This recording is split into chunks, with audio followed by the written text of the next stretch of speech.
I'd like to talk a little bit about some adventures in touring. I've toured all over the world. I've toured in very strange and unusual places. You would think America and Europe, which is the standard, but I toured in India, in the Philippines, in the Amazon, etc., ad infinitum. And why am I saying that? Well, basically, I'm saying that because you can't travel the world and not have some things happen. One time in Romania, I was playing at what's called the Palace of Culture in Târgu Mureș, and I had gotten 6 encores that evening. It's a crowd of about 3,000, a 3-tiered auditorium that was built at least 100 years ago, I think more. And as I was walking back to go behind the curtain, there were pillars, ionic columns. And on top of those columns were,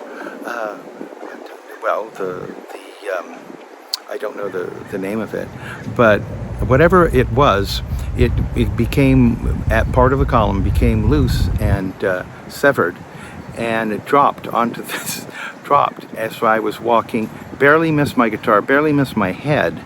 If it would have hit me, it certainly would have killed me or injured me severely. And so that was the last encore of the evening.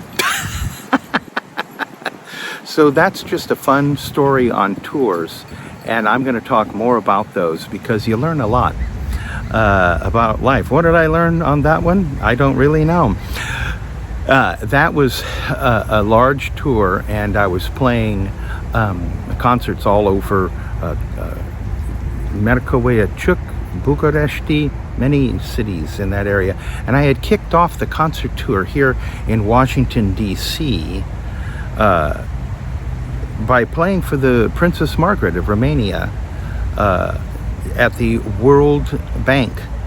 They have an auditorium there in Washington, D.C. Kicked off that tour, went to Greece then, and Romania, all over.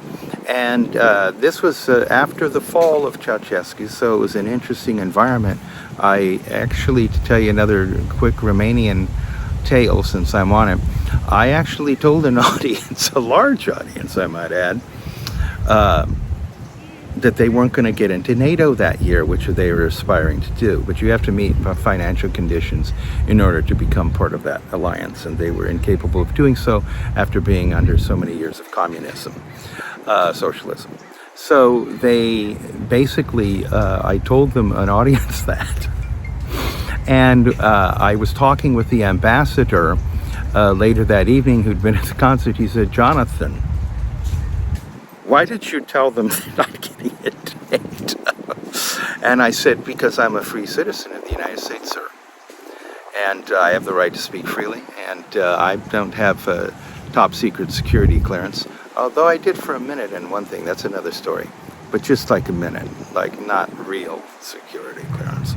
So that's just one adventure I had, or a few adventures I had in Romania. I was on radio station there, and I was telling the people, thank you for overthrowing the dictator.